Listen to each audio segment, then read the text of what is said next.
My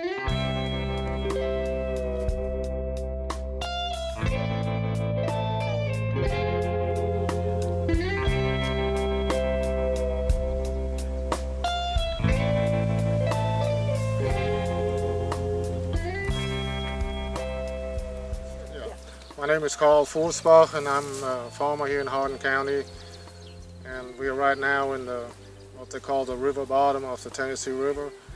Even though we're not underwater, but sometimes these fields can be underwater from the high river. And I farmed together with my son Alex.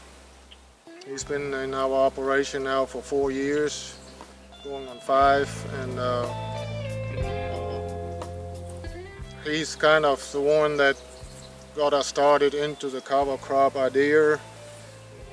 We started doing a few cover crops. We started out with just some regular rye, the cereal rye as a cover crop, and then we slowly got different species in the mix. We started some radishes, and the first year we planted the radishes with a planter to save some seed cost. We planted them on 15-inch rows, and they've done extremely well.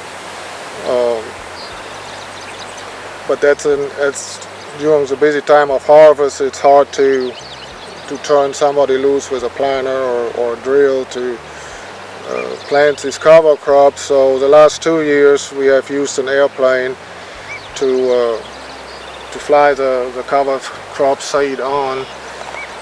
Sometimes we do it before harvest, and sometimes it works out. It's not always easy to get an airplane, so sometimes we do it after harvest. But from our experiences, if you do it before harvest and you run the combine and spread the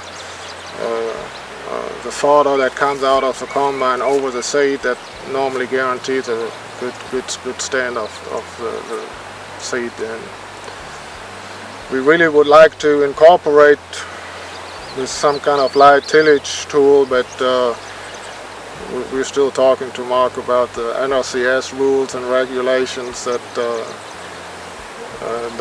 if you apply through the EQIP program, you're not allowed to do any kind of, it has to be no-till or flown on. So we see the benefits as far as infiltration of the water into the soil. The soil is kind of, it has a hot pan, and the water doesn't want to penetrate as good as we want it to. So with this cover crop on here and the roots and the organic matter, the increase in organic matter helps us to save water for the crops then that follow behind the cover crops. We've seen a tremendous increase in earthworms that apparently like to feed off the roots of the cover crops, and just in general, it doesn't crust over as much anymore as it used to. When we get a hard rain, it's a whole lot easier to get the ground planted with a no-till planter. And personally, I like the veg myself the best, even though the guy that has to plant into the veg, it's a nightmare sometimes because the veg hangs and wraps, and I think a roller would be good just to flatten it out, but the planter can walk across it and it wouldn't hang and wrap, and it'd be so much easier. Here has resistant mare stales in it, and last year was the first year we had some resistant pigweeds too. So. And cover crops suppress these weeds too, especially if you would kill this now. You have a mat there, and it will stay clean without a herbicide for months. We need to find the species that fit our situation the best. We had a really tough winter, and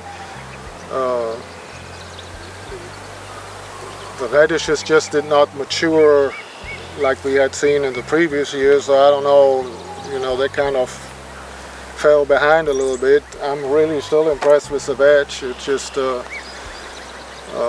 seems to be adapted well to our soils plus the winter. So the reason we're doing cover crops is basically that